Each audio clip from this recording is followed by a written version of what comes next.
હે એવરીવન, સ્વાગત છે આપ સૌનું ટાર્ગેટ જીપીએસસીના ન્યૂઝ કોર્નરમાં. ભરતી માટે એક નવી જ છે તે મિત્રો ન્યૂઝ આવી છે પીજીવીસીએલની અંદર. તો ભાઈ તમને ખબર છે પશ્ચિમ ગુજરાત વીજ સેવા સદન છે, તો ભાઈ અત્યારે એમાં એપ્રેન્ટિસ લાઇનમેનની જે તાલીમની જગ્યા છે તે આવી છે ભાઈ, બરાબર. એપ્રેન્ટિસ માટેની ભરતીની જગ્યા આવી છે, રાઈટ. તો કેટલી જગ્યાએ જોઈએ આપણે. હવે ભાવનગરની અંદર છે તે 22 જગ્યા છે, મોરબીમાં 9, જૂનાગઢની અંદર 12, બોટાદમાં 7, રાજકોટ ગ્રામ્યમાં 179, શહેરમાં 136 જગ્યા, જામનગરની અંદર છે ભાઈ 108 જગ્યા.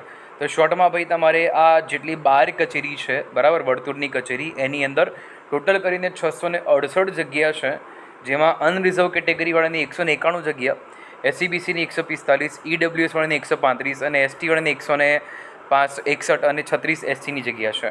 તો ભાઈ આમાં તમારે શું જોઈશે, તો ભાઈ એપ્રેન્ટિસ તાલીમાર્થી ઇલેક્ટ્રિકલ લાઇનમેનને લગતી એપ્રેન્ટિસ અધિનિયમ મુજબની તાલીમ આપવામાં આવશે.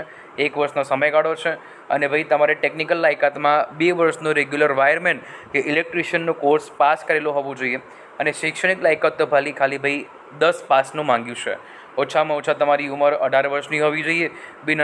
બિન અનામત ઉમેદવારો છે તેના માટે વધુમાં વધુ 25 વર્ષ અને અનામત ઉમેદવારો માટે વધુમાં વધુ 30 વર્ષની ઉંમર હોવી જોઈશે, રાઈટ. અને દિવ્યાંગ ઉમેદવાર છે એની માટે 35 વર્ષ અને જીએસઓ છે એમની માટે 295, જીએસઓ 295 માટે માત્ર વધુમાં વધુ 40 વર્ષની ઉંમર જોશે.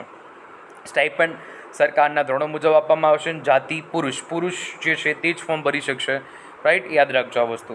તો દસ્તાવેજો તમારે શું જોઈએ છે, અહીંયા લખેલા જ છે બધા. તાજેતરના પાસપોર્ટ સાઇઝના 2 ફોટા, છોડેનું પ્રમાણપત્ર, પછી જાતિ અંગેનું જે નોન ક્રિમિલિયર છે અથવા ઈડબ્લ્યુએસનું સર્ટિફિકેટ જોશે, શૈક્ષણિક લાયકાત તમામ પ્રમાણપત્રો, આઈટીઆઈના માર્કશીટ તેમજ પ્રમાણપત્રો, ફોટા સહિતનું ઓળખપત્ર, બરાબર, એનસીવીટી અથવા જીસીવીટી પ્રમાણપત્ર, દિવ્યાંગ ઉમેદવારો માટે દિવ્યાંગ પ્રમાણપત્ર, જીએસઓ 295 અંતર્ગત કોઈ એવા છે કે જેના ઉમેદવાર પોતાના માતાશ્રીનો બોર્ડ કંપનીમાંથી છૂટા થયાના કાર્યાલય આદેશનું રેશન કાર્ડ હોય, જે તે રોજગારી વિનિમય કચેરીમાં નોંધણી કરાવી તે કાર્ડની નકલ. પસંદગી પ્રક્રિયા શું છે, તમે જાઓ, તમારી શારીરિક ક્ષમતાની કસોટી છે એ ભાઈ ઉમેદવારે 50 સેકન્ડની અંદર પૂર્ણ કરવાની હોય છે, રાઈટ. થાંભલો ચડવાની કસોટી હોય છે, 50 સેકન્ડમાં પૂર્ણ કરો.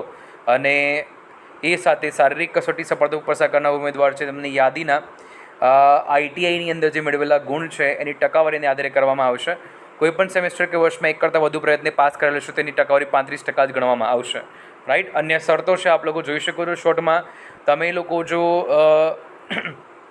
આઈટીઆઈ તમે કરેલું છે, રાઈટ, તો આપ લોકો અહીંયા જોઈ શકો છો. પોલ ક્લાઇમ્બિંગની ડેટ પણ આપી છે, અહીંયા તમે જોઈ શકો છો આખી દરેક જગ્યાની.